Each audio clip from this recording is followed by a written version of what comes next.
Амандықта балалар, бүгін біз сапалы есеп шығарайық. Біздегі есебіміз мақсаты катушканың көмегімен конденсаторды зарядтау. Яғни бізде мынандай құрал жабдық бар. Тұрақты магнитіміз бар, катушкамыз бар, содан кейін конденсатор, конденсаторды зарядтау. Тізбекті жағдайында зарядтау. Алдымен біз оны зарядтамай тұрып, біз мынандай бір жағдайды қарастырып алайық, жеке-жеке.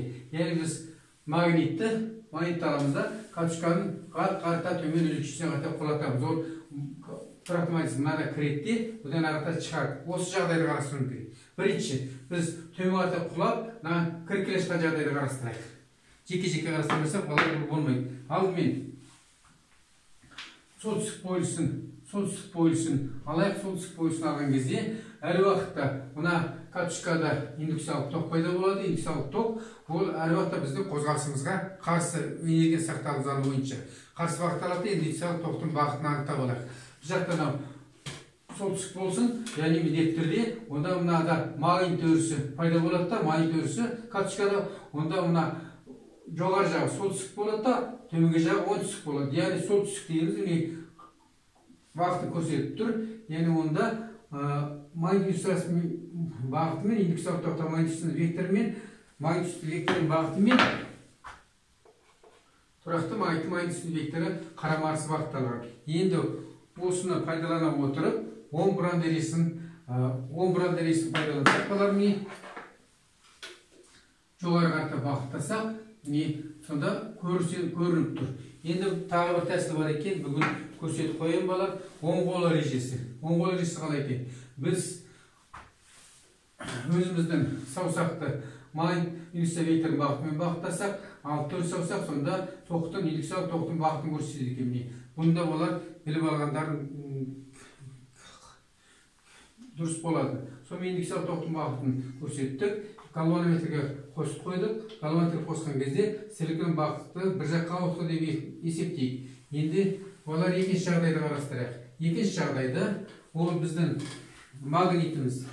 магнитіміз кірді. Кірген екен жерден максимум токқа ие болды да, одан ары қарата ұжым жерде магнит ағыны өзгермейді. Өзгермесе, сол алған тоқты шамасы азая бастайды да, катушканың ортасына жеткен кезде алған тоғы мүлдемге азайып кетеді. Ары қарата мына жерден солтүстік магнит векторы уже катушканың өзгішінен шығып келе жатыр, яғни қайтадан ток пайда болды, бірақ ол пайда болған ток қарама-қарсы бағытталады. Қарама-қарсы бағытталады да, одан төмен қарата құлаған кезде белгілі бір максимум мәнге жетеді, оны арты алыстаған кезде қайтадан нөлге жетіп қалады. Енді осы жерден өзгішесінен шыққан кезде қандай өзгешелік болады? Біз жаңа айттық, әр уақытта магнитті кіргізіп суырып отырдық өткен жолы. Енді расында кірді, ары қарата шығып бара жатыр, ол суырылған секілді.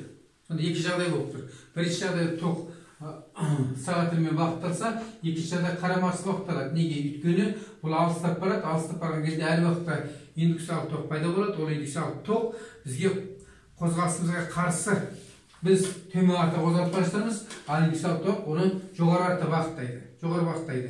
Енді индукциялық токтың бағыты осы жолы бізге мына жерде мынаған салыстырайық, онда қарама-қарсы бағытталады. Қарама-қарсы бағытталады. Индукциялық ток қарама-қарсы бағытталады да, галванометрдің тілі керісінше кері бағытқа бағытталды. Сонымен ток пайда болды. Бірінші жағдайда ол ток сағаттармен қозғалса, енді екінші жағдайда ол ток қарама-қарсы қозғалды. Бұл екі жағдайды не қарастырып отырмыз? Енді біз расында да балар, енді осыны конденсаторға қосып көрейікші балар, үшінші жағдайды. Нардан кірді, көп көрін жап-жақсы плюске зарядтады, үстін асты минуске зарядтады есептейік. Одан кейін мына жерде тоқтың шамасы азая бастады, разрядталып балады, азайып келеді. Енді балағатта өткен кезде ол керісінше мынаны үстін минус зарядтайды. Өткен тоқты керісінше зарядтайды, мынаны үстін плюс зарядталды. Сонда біз немен алдық балар? Ештеңе алған жоқпыз. Біз конденсаторымызды зарядтаған жоқпыз. Ал біздің мақсатымыз катушканың көмегімен конденсаторды зарядтау. Енді болсын. Яғни біз сонда осы үшін суреттен қарап отырған кезде осы жерге дейін, келгенге дейін зарядтап, ары қарата зарядтамай қойса, онда біз міне толық зарядтадық деген сөз. Сонымен, енді ол үшін біз мынандай тәжірибе жасаймыз балалар.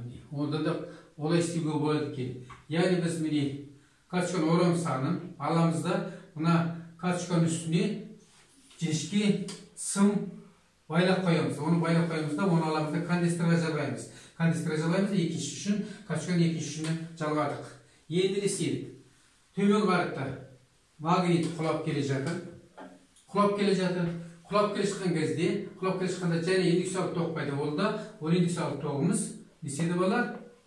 Міне бір жаққа қарата бағытталды. Индукциялық тоқ бағытталып, мына конденсатордың бір жағын плюске зарядтады, бір жағын минуске зарядтады. Енді оның біраудай ережесі бойынша жәнегідей үнемгі қозғалысқа қарамағысы бағытталып, индукциялық тоқтың бағыты бағытталды. Осы жерден мына келе шыққан карточкамыз мына проволоканы жіңішке сымды үзіп жібереді.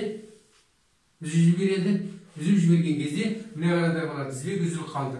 Мынаны үзбес бұрын мына жерге келгенге дейін конденсатор тәжеді, үзбелеген арқарта өзі деседі, конденсаторда арқарта не разрядтай алмайды, не кері тамамен зарядталмайды. Яғни осы жерге дейін біз конденсаторда максимумге зарядтауға болады екен. Енді бұл жерде балалар міне тоқ күшінің уақытқа тәуелділік графигін салатын болсақ, мына жерден мына бетке келгенге дейін максимумға зарядтап алды. Міне конденсаторда зарядтап алды.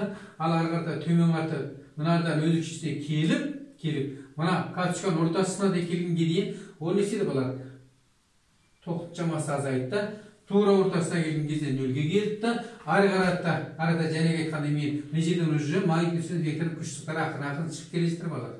Ары қарата ол кері тамбамен жәнегі біз көрсеттік индукциялық тоқтың бағытын кері тамбамен бағытталған кері тоқ пайда болады да, оның шамасы да белгілі мына жерге келгенде максимумге болады. Ары алыстағанда оны істейді. Алыстағанда уже тоқ жоқ қой балалар. Біз өзбекшен алыстан кіргіз келесіміз. Тоқ жоқ, тоқтың мәні нөлге тең болады. Яғни осы график арқылы біз осылай істеуге болады екен. Сонымен бұл есебіміздің балалар пайдасы, біз осы есептің арқасында біріншіден индукциялық тоқтың бағытын біліп алдық, екіншіден қалай бағыттау екен, екіншіден әр уақытта энергия сақталу заңы орындалатынын білдік. Осымен балалар сабағымыз аяқталды.